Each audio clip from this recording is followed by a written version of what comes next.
Basic Camp's 2nd Regiment conducted land navigation training, followed by a hands-on course. We're given a map, compass, and a protractor, and we're given points. We're given 5 points, and our duty is to put those points on the map and figure out the degree and the distance between each point. And we use our compass to shoot an azimuth, and we are supposed to navigate through the woods and get from point to point.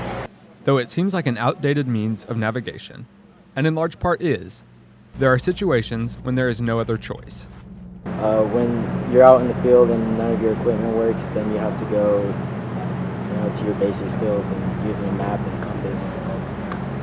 So, something as simple as finding a point on a map, it sounds easy, but, when we're so reliant on our cell phones and GPS all the time, it can be a little difficult. But the fundamentals of land navigation isn't the only thing cadets are learning.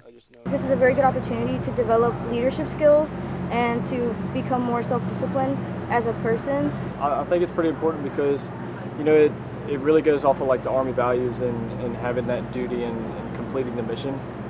And it also works your leadership skills as well. I think a lot of this has to deal with like self-reliance, but at the same time it has to do with teamwork, maintaining your composure, and overall just working together to accomplish the goal. Because whenever you're out there and you're in the woods and you're just walking, counting your paces, not sure if you're going to find the right place, it teaches you to kind of maintain a certain level of composure while still striving for that task.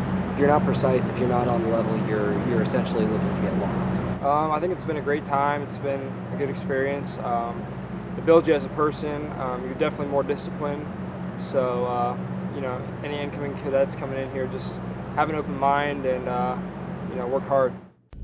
This has been Luke Heibert from the CST Public Affairs Office.